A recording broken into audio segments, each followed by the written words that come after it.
आज की इस वीडियो में हम जावा का कुछ इंट्रोडक्शन और इसके जो फीचर्स है उसके बारे में देखेंगे। ये नोट्स मैं आपको वीडियो के डिस्क्रिप्शन में प्रोवाइड कर दूंगा। चलो देखते हैं, पहले जावा का इंट्रोडक्शन देखते हैं। सबसे पहले की जावा को सन माइक्रो सिस्टम्स द्वारा 1991 में डेवलप किया गया था, जिसे बाद में ओरेकल कॉरपोरेशन द्वारा एक्वायर्ड कर लिया गया था।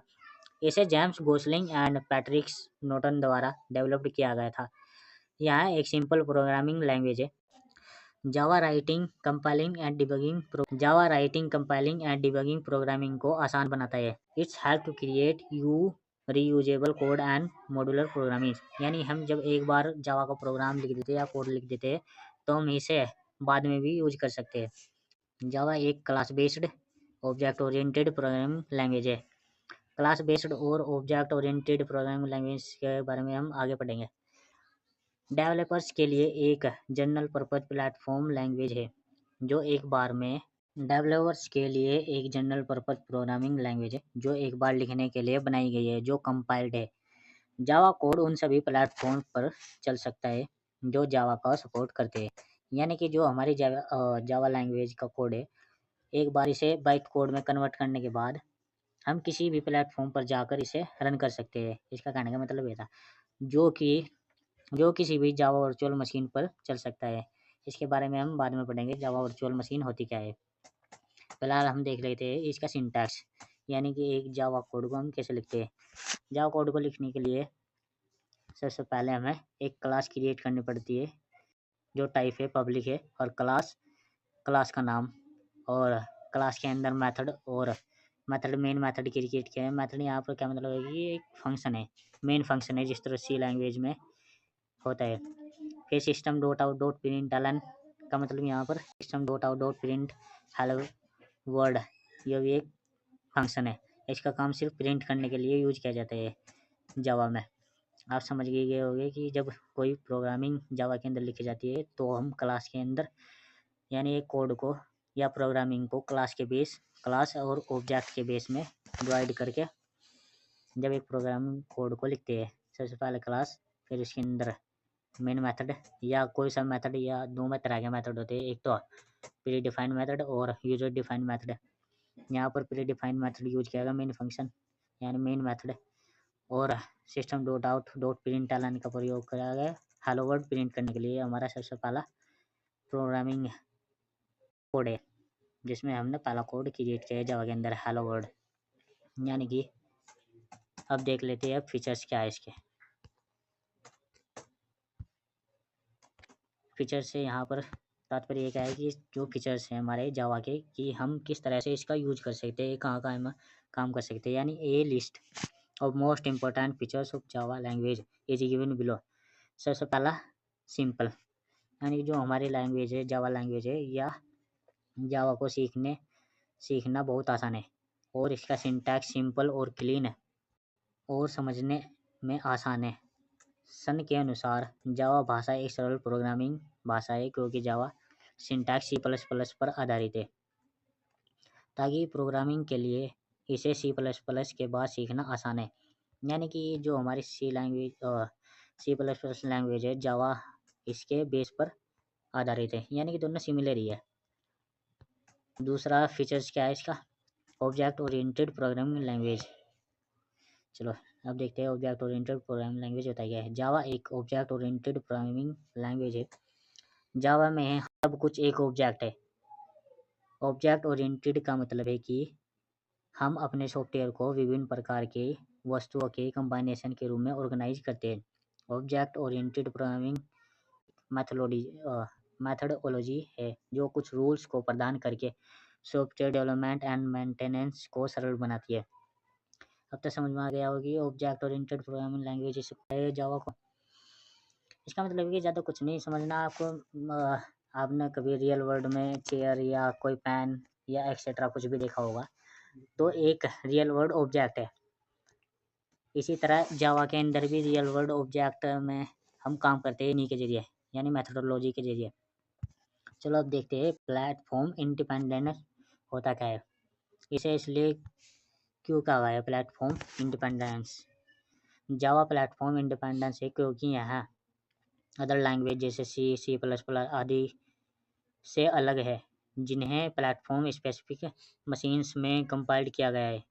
While Java is a write once run anywhere language एक प्लेटफॉर्म हार्डवेयर और सॉफ्टवेयर इन्वायरमेंट है जिसमें एक प्रोग्राम रन होता है।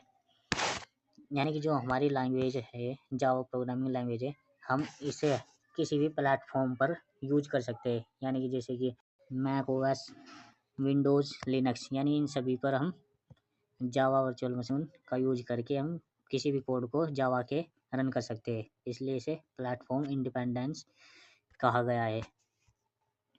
चलो अब देखते हैं इसका नया फीचर्स। यानी ये जो हमारी लैंग्वेज है, जावा लैंग्वेज है, एक सिक्योर्ड है। सिक्योर्ड कैसे है, चलो देखते हैं। जावा अपनी सिक्योरिटी के लिए जाना जाता है। जावा के साथ हम वायरस फ्री सिस्टम डेवलप कर सकते हैं। जावा सिक्योर्ड है क्योंकि कोई स्पष्ट सूचक नहीं है, no explicit point. Java programming एक वर्चुअल मशीन सैंडबॉक्स के अंदर चलता है। आपने देख लिया होगा कि अब एक डायग्राम से समझते हैं। हमारे पास कोई भी एक पहला जो लैंग्वेज थी C++ एप्लीकेशन है, मान लीजिए हम चला रहे हैं उसे सिस्टम पर। उसके बाद दूसरा इंटरफेस क्या आता है, user run time environment of operating system, जो कि ऑपरेटिंग सिस्टम के साथ इंटरेक्ट करता है। अब देखते हैं जावा एप्लीकेशन। सबसे पहले जावा एप्लीकेशन हमारे विंडो पर चलेगी।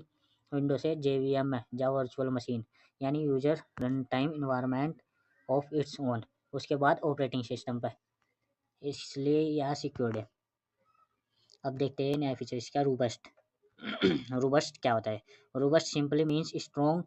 Java is robust because it use strong memory management. यानी कि जो हमारी जावा है या एक स्ट्रॉन्ग मेमोरी मैनेजमेंट के लिए यूज की जाती है। There is a lack of points that avoid security problems. यानी जो हमारी लैंग्वेज और जावा लैंग्वेज है, या काफ़ी पॉइंट्स काफ़ी हद तक सिक्योर, यानी किसी भी समस्या को दूर करने में खुद भी हेल्प करती है।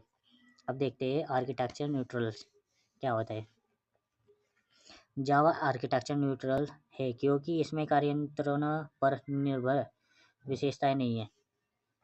इम्प्लीमेंटेशन क्या है? Implementation Java implementation dependence feature, for example the size of primitive types is fixed। C programming में int डेटा टाइप में 32 बिट आर्किटेक्चर के 2 बाइट्स और 64 बिट आर्किटेक्चर के 4 बिट्स मेमोरी होती है। हालांकि यहाँ जावा में 32 बिट्स और 64 बिट आर्किटेक्चर दोनों के लिए 4 बाइट मेमोरी का है, यानी कम मेमोरी यूज करेगी और अच्छी तरह से सिक्योरिटी प्रदान करेगी और मेमोरी मैनेजमेंट में हमें हेल्प करती है, जिससे हमारा जो मेमोरी है या डेटा स्टोर करने में आसानी रहे और कम से कम स्पेस यूज कर सके। अब देखिए पोर्टेबल। हमारी जो जावा लैंग्वेज है वह पोर्टेबल क्यों है? जावा पोर्टेबल है क्योंकि यहाँ आपको जावा बाइट कोड को किसी भी प्लेटफॉर्म पर ले जाने की सुविधा देता है। इसके लिए किसी भी इम्प्लीमेंटेशन की आवश्यकता नहीं है। यानी कि जो हमारी जावा लैंग्वेज है, हम जब किसी भी प्लेटफॉर्म पर जावा का कोड लिखते हैं, जैसे कि वर्चुअल मशीन यानी VS कोड पर हम जावा लिखते हैं, तो हम एक फाइल क्रिएट करते हैं उसकी, जावा बाइट कोड, और इस जावा बाइट कोड को हम किसी भी प्लेटफॉर्म ले जाकर चला सकते हैं। इसलिए यह पोर्टेबल भी है और प्लेटफॉर्म इंडिपेंडेंस भी है। अब देखते हैं नया फीचर्स इसका। नया फीचर्स क्या है कि हाई परफॉर्मेंस, यानी जो हमारी लैंग्वेज है या जावा हाई परफॉर्मेंस को देती है। जावा अन्य ट्रेडिशनल इंटरप्रेटेड प्रोग्रामिंग लैंग्वेज की तुलना में फास्ट है, क्योंकि जावा बाइट कोड नेटिव कोड के करीब कंपाइल्ड लैंग्वेज एग्जाम्पल C++ की तुलना में यहाँ अभी भी लिटिल बिट स्लोअर है। जावा यानी कि जो हमारी जावा लैंग्वेज है या C++ की तुलना में थोड़ी सी स्लो है। जावा एक इंटरप्रेटेड लैंग्वेज है, यहाँ यही कारण है कि जावा कंपाइल्ड लैंग्वेज की तुलना में धीमी है। C और C++ की तुलना में थोड़ी सी धीमी है। अब देखिए डिस्ट्रीब्यूटेड जावा डिस्ट्रीब्यूटेड है क्योंकि यूजर्स को जावा में डिस्ट्रीब्यूटेड एप्लीकेशन बनाने की फैसिलिटी देता है। RMI remote method invocation, MEJB enterprise Java beans distributed application को बनाने के लिए उपयोग किया जाता है। जबकि यह सुविधा हमें इंटरनेट पर किसी भी मशीन से मेथड को कॉल करके फाइलों तक पहुंचाने में सक्षम है। आगे आप सभी पढ़ लीजिए, ये नोट्स में वीडियो के डिस्क्रिप्शन में प्रोवाइड कर लूँगा, वहाँ से जाकर आप इसे डाउनलोड कर सकते हैं। For watching this video.